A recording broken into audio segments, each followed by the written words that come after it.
In the course of several decades, Carlos Santana hid his pain, betrayal, and the times he begged for the pain to end. There was a rock star at Woodstock who led the event to win, but we were never told about the 7 times he tried to stop everything. Now that Santana is 77 years old, he is not only talking about his worst times, but also taking back the curtain on the truth that has shaped his life. Music and soul is also his goal. Let's get down to business. Carlos Santana went through a lot of trouble and turmoil when he was growing up. He was born in Mexico in 1947. His father taught him how to play music when he was very young. His father was a fiddler in mariachi bands.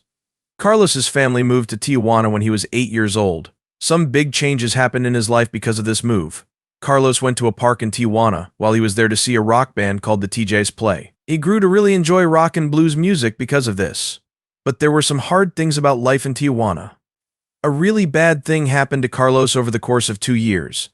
A man from the United States hurt him in ways that no child should ever be hurt. There were times when this man took Carlos across the border. To keep him quiet, he would buy him toys and clothes. Carlos finally got even with the man after he hit him for looking at a woman through a window. Carlos felt bad about what he did after the terrible event for a long time. Carlos began his job as a guitarist by playing in Tijuana strip bars when he was only 15 years old.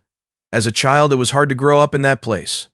Many scary things happened in front of him, including a police officer being mean to a woman worker at the site. Besides that, the clubs where Carlos played were very important to the growth of his unique style, which combines rock, blues, and Latin music. Carlos Santana worked as a cleaner at the TikTok drive-in at the start of the 1960s. He was only making a small amount of money, but he saved every penny he could. He would buy a new Stratocaster guitar in his dreams, along with some immigration papers. At some point, he found out that his mother had spent all $300 of his money on his sister's dental work. When Carlos asked her about it, she quickly gave him back only $20. He made the choice to leave his house because he was in so much pain. Having only $20 with him, he went back to Tijuana, where he played music in strip clubs to make a living. Carlos found it hard to settle down in San Francisco. It was hard to move around in his Mission District room, which was also very small. A group of performers heard it from him. Because there wasn't even a bed for him, he slept on the floor.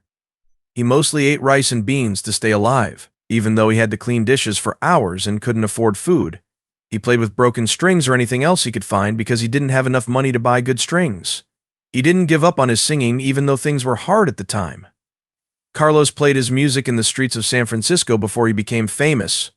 An awful lot of his time was spent playing in places like Fisherman's Wharf and Union Square.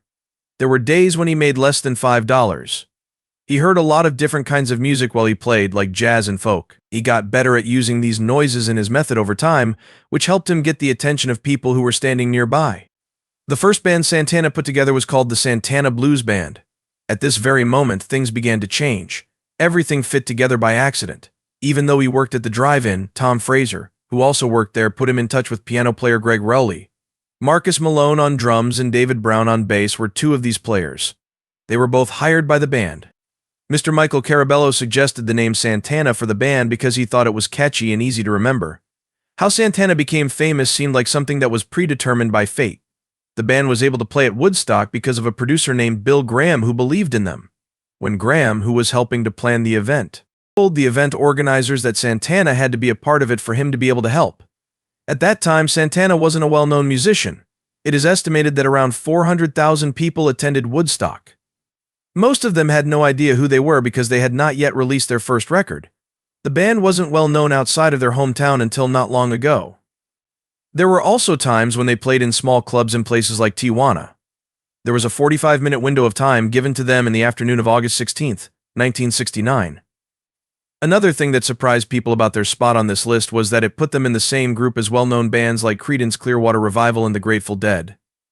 Carlos Santana's show at Woodstock was even more amazing because of how he was feeling at the time. A member of the Grateful Dead ensemble named Jerry Garcia, and he met him out of the blue.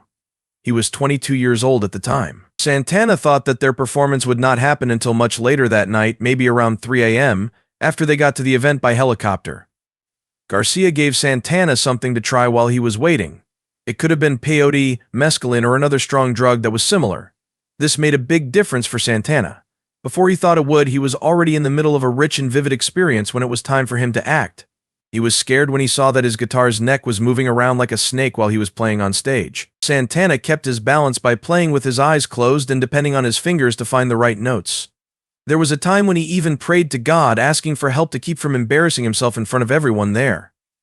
Woodstock was the most important event in Santana's life. Because of their talent, they became widely known very quickly.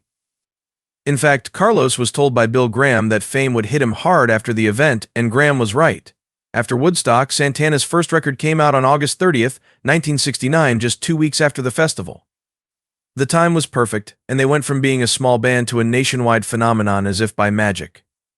Graham helped the band make the most of their popularity by booking them for big events like the Gold Rush Festival and even getting them to play on The Ed Sullivan Show in October 1969. Because of these chances, their growing fame became even stronger. Santana's first record did very well when it came out. The record had the name of the song on it. Was number 4 on the Billboard 200 Pop Album chart in November 1969, where it stayed for an amazing 108 weeks. Their first hit, Jingo, only made it to number 56 on the charts, but Evil Ways was their most popular album. It went up the charts and ended up at number 9, and stayed at the top for a total of 13 weeks. Bill Graham was the one who pushed for the band to cover Willie Bobo's version of the song, which is an interesting fact. This is what led to Evil Ways being added to the record. Because the album was so famous, it led to more than just fame. Carlos Santana was able to keep a promise he made to his mother, which was another advantage. With the money from his first income check, he bought her a house and made sure it had everything she needed, like a brand new electric refrigerator. This event marked the start of Santana's career, which would finally make him a rock star. In 1973, Carlos Santana married Deborah King, who was the daughter of blues musician Saunders King. When the best part of his singing career had come to an end, they started building their lives together after meeting at a show at the Marin Civic Center. As the years went by, their relationship grew into more than a marriage. In the business world, too, they worked together. Deborah made a big difference in how Santana managed his career in the financial field. Carlos often told her that he might have been left with nothing if she hadn't helped him, especially in the 1990s. They had 3 children together: Salvador, who became a songwriter, and bandleader Stella, who was also a singer and songwriter, and Angelica, who worked as a writer and film director. They were married for 34 years. They worked well together in business at that time as well. Deborah was the vice president and chief operating officer of Santana Management until 2007. In 1994, they took over full management of the Santana Band. Along with that, they started the Milagro Foundation in 1998 to help kids from poor families in many different countries. Deborah was a big part of Carlos's huge success with the album Supernatural, which came out in 1999 and subsequently went platinum 15 times and won 9 Grammy Awards. In spite of this, their marriage wasn't as perfect as it seemed. Deborah told everyone in her book, Space Between the Stars, which came out in 2005, that Carlos had been cheating on her.